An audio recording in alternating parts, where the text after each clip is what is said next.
Everybody, today I'm going to review The Cabin in the Woods, which I recently watched. As you see, I was £3 in CX. I've got a visitor with me. It's my little cat. She's just sitting there behind me. This is Zed.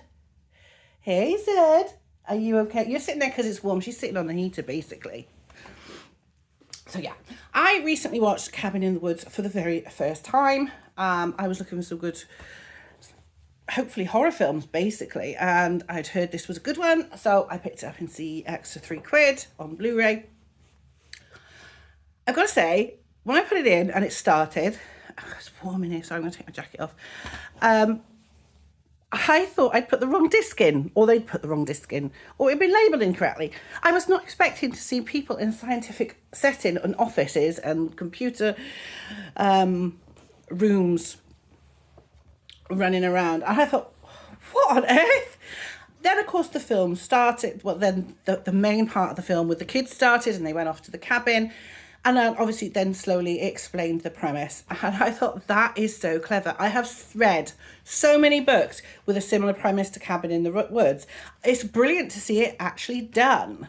Normally in the books it's just a small town or village doing this sort of thing. I'm not going to spoil it. I don't want to spoil it for everybody. But yeah, so I've read books where they've done this thing. In books, in small towns, in books, but I've never seen it done on film, and it's really interesting to see that it's done on a global scale. Although, if it only has to happen once a year, why are they doing it all over the world? Is it in case some of them fail?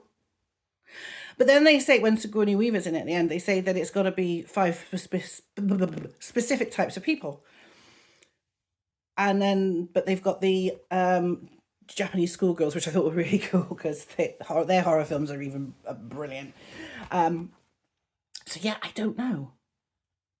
But overall, I really enjoyed this film. There was a lot of blood and gore in it, and I am not a gore person.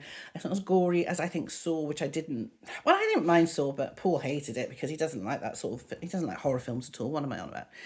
But yeah, I really enjoyed it. Obviously, I figured out who the types were before they told us who the types were, because I've seen dozens of films like this. And of course,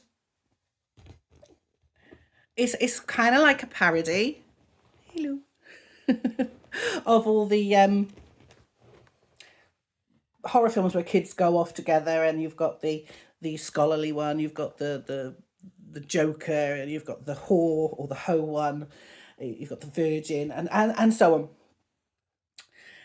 So that was pretty cool, because that's kind of like a parody, because they a lot of horror films featuring teenagers do have those tropes, those kids, and I really enjoyed it, and I want to watch it again, and I only recently watched it. So that's what I think of Cabin in the Woods.